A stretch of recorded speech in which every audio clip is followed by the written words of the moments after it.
Okay, so I figured I would tell you about my journey because it was crazy. It was like the most chaotic trip I've ever had. And like, honestly, there were only a couple of people who melted down, and it was like mainly white men. I get to the gate at 10:20 in the morning. So I was supposed to board at 11:10, and I was supposed to take off at 11:59. So I get to the gate at like 10:20, and again, I had like no stop. I didn't even like pause at the airport. Like, I just walked straight up to the digital ID, stood there for like maybe a millisecond. It took my picture and said it was good to go. The guy said go ahead, and I went ahead and I put my suitcase right on the thing and just kept walking very fast. I looked and the sign was like Detroit, scheduled originally at 6 a.m. and now departing at 10:30. So I was like, oh, cool. I was like, okay, I'm gonna go to the bathroom and I'll come back. And then when I came back, they were done. So I was like, okay, perfect. Like, I have like about 25 minutes to sit here and wait. So then the next plane came in, which was going to be my plane. I was like, perfect. It's gonna be like so slick. You know, I'm gonna get there right on time. It's gonna be perfect. They take everybody off the plane, obviously. And then I see like the pilot leave, which is like also fine. And then my flight attendant showed up at the gate. So I thought it was like gonna be really slick, like a quick turnaround. But then they texted saying that the flight was now at 12:30, but then like 25 seconds later it says 1:30.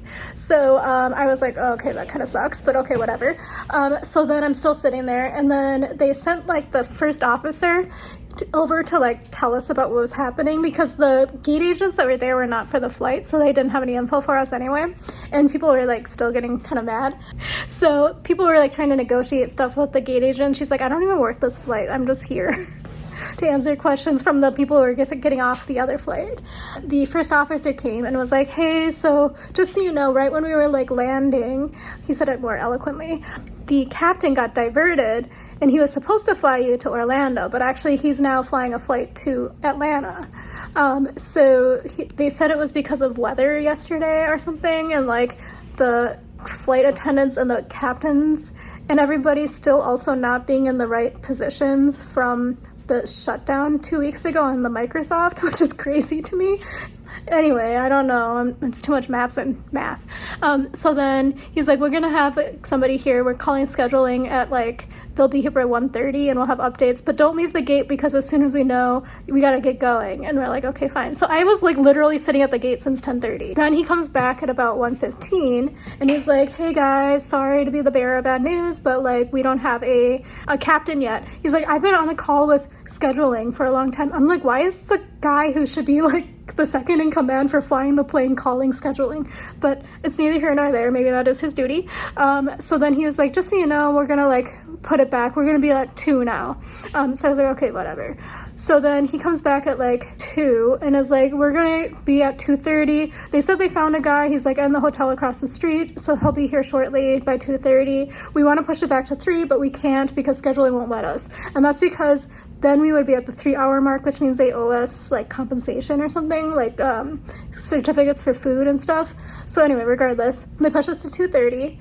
So then the captain finally shows up. We start boarding, but then actually from about 1:15, so many people, like basically 50% of the flight was standing, queuing, waiting to board. And we didn't have a captain still. So I had been sitting the whole time again. Once I got that chair, I was not going to get rid of that chair. So people were standing. So as soon as they started boarding, like priority, everybody like they crowded the line like crazy. The gate agents, I mean, they kind of needed to, threatened to shut down boarding so many times, like each time. And then they kept like telling people to get out of the line. They were like yelling at parents, they were yelling at kids. Like, I get it. It was chaos, like absolute chaos. And then there was this one particular family that was like a mom, a dad, and like 2 or 3 sons. And they didn't speak English. I think they only speak either French or Portuguese. I think it was French, but I don't know. They couldn't understand English, and then every single time that the gate opened, they started pushing their way to try to get in, and they kept getting pushed back to the side because they weren't the right zone. Oh, I also forgot to tell you the other thing. Because of the heat and the humidity, they were actually trying to sell people to go on the next flight, and that was going to be tomorrow, aka during the tropical storm. But they were going to give them $800 voucher by the end, plus gift cards to Walmart and something else. And I was like, since when did, oh, actually, yeah, Delta has the partnership. Anyway, so that happened as well. I started boarding because I was zone 3. My butt was in the seat by 3:15. Somewhere about like a half an hour after that, they had to stop boarding because there was some sort of issue with the gate agents with like the administrative stuff. So there were like so many people from economy that couldn't get on the flight. So then we were still sitting there. Even more stuff went down, and that family that didn't speak English was like the very last people on the flight. And on top of that, the air conditioning wasn't working because it only works when we're in the air. It doesn't work when we're on the ground. And the vents weren't blowing air, which is also crazy because I think that usually blows air. But anyway, so that was happening too. They were also yelling at us that we can't have the window shades up, which is fine. So a lot of stuff was going on. That family got on finally. They were last people. People started clapping. So then we started pushing away from the gate, but then it was like suddenly we're in a line. The captain was like, we don't know what number we are in line, but we're in a line. We'll get on here with more information later. So then we were like, okay, whatever. At that point, it was like 4:30 or something crazy. So then he gets on the speaker again. He's like, oh, just so you know, we're holding for sure because we're underneath like a huge like thunderstorm pattern at LaGuardia. So we have to stay here on the tarmac. Like, you guys can get up and walk around. At that point, he was also like, the flight attendants got on and were like, you know, it's really hot in here. There's no air conditioning. We're going to come around with water service because it's going to be a while before we move. And I was like, damn. We're really not moving anywhere. So then they did that. And then eventually, like 15 minutes later, the captain got on again and said, like, we have to start moving because some planes in front of us need to reposition to go the other way. I was like, where do they need to go? So then he was like, everybody needs to sit down now and buckle their seatbelts because we have to move. Nobody buckled their seatbelts. So it was a lot of discombobulation. And then eventually he got back on and said we're 30th in line. He said it's going to be like maybe, you know, like a half an hour or so, but we don't really know. Maybe I'll get on here when you need to sit down and do stuff or whatever. So we finally get to being in the front of the line, but at that point people were standing up and getting around, and the captain was like, we're going to be taking off in like 2 minutes. Better sit down. People were not sitting down. It was chaos. And then we finally get out into the air, and that's fine. But also at a certain point before that, there was one female attendant who got on the thing and she's like, I'm sweating. I know you're all sweating. Put down the window shades and don't move. She's like, I know we're all uncomfortable. The air conditioning is not working. We understand. And I was like, oh my God. But also, like, I was amazed that there weren't more kids melting down, because at that point we had been waiting for like 8 hours. I don't know, we were like, when I was there, everybody was already at the gate for my flight. It was crazy, because I was there like an hour ahead of time. We get here to Orlando. We sat on the tarmac for another half an hour because we didn't have a gate assignment.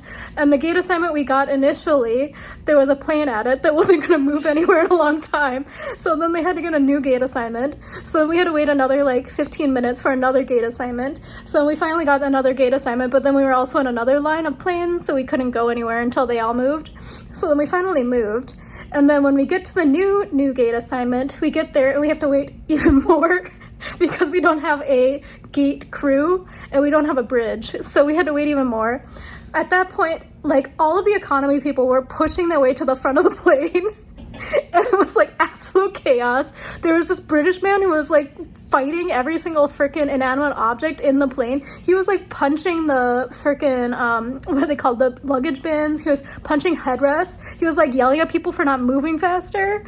And like at that point, I was like in the exit row, so the jump seat was right by me. That flight attendant was my favorite because also there was like this chill dad. Like, he seemed like very California style. He's like, so does this happen often? Or like whatever. He wasn't like mad or anything or annoyed. And the guy's like, no, not really. And then the dad was like, okay, I bet this is really stressful for you. And then the flight attendant was like, yeah, I'm starting not to really like this job. And then I was like, I bet so. He probably had to work during the freaking shutdown from the Microsoft and all of the aftermath. Anyway, so that all happened. And then at that point, the flight attendant's like, I bet you guys really want to get off this plane. So he like let me and the other girl next to me, or the lady next to me, move to be towards the aisle rather than him. And then he took my seat on the window. And then I was like, oh yeah. I was like, is this like your last flight of the day? He's like, unfortunately, no. Poor guy. Because also they don't get paid unless the doors are closed. They don't, like, their clock doesn't start ticking. Anyway, also the girl next to me, the lady next to me, was trying to go to LAX, and when she said that, she was literally the only person on that flight who had a connecting flight, and she missed it by 10 minutes. Her flight was at 7:45. We didn't get the gate assignment until 7:41. We didn't have the door open until, I think, 7:50 something. So she was sprinting through the airport, and because the flight attendant's like, I think you might have time. She's like, oh, it said awaiting takeoff. He was like, well, you probably should just run anyway. So she was running. I think I did beat her to the train though. But she said she had already rebooked her flight 3 times because the flight attendant was like, girl, why didn't you just fly direct from LaGuardia to LAX? She was like, this is my 3rd rebooking. I might not even make it today. He's like, yeah, I don't think you're making it today. He's like, I guess you gotta go to the Disney World, not the land. Gotta see the Mickey. You gotta see the mouse. So anyway, I don't think she made it. So hopefully she gets there eventually because the tropical storm is coming tomorrow. Because I had been telling my friend and my sister both, and my friend was like, good thing Delta like gives you like vouchers for hotels and stuff. And I was like, that poor girl is going to be stuck in Florida for 2 days. There's no way that they're going to take off tomorrow during the tropical storm. And she's like trying to get LA. It's not like, I don't know. This isn't a hub. I was like, I don't know why she didn't go from like LaGuardia to like Atlanta or something. Anyway, I'm going to bed and I shall talk to you in the morning. This was not as exciting as I thought it would be in terms of content here, but this is a real life travel situation. And honestly, it wasn't the weather. I had more than 3 hours delay because they reassigned my captain for the flight. And I would not have been stuck in the weather delay had they actually taken off on time. I will be trying to get my money comped for the Brussels sprouts, cauliflower, and what else we ever had, the sweet potato tots. I'm going to try to do that from Delta because they should actually offer me dining according to their website. So I'm going to do that. We're going to see. Anyway, I'll continue updating you. Tomorrow we are going to be moving hotels from here. This is the AC Hotel at Lake Buena Vista, and we're going to be moving to our Aventura Hotel and the Universal property, and hopefully we're going to go into the parks tomorrow, but again, it's supposed to rain like all day. So talk to you in the morning. Follow me over on Instagram at Eat Search Explore. Consider subscribing, etc., and I'll see you tomorrow. Bye.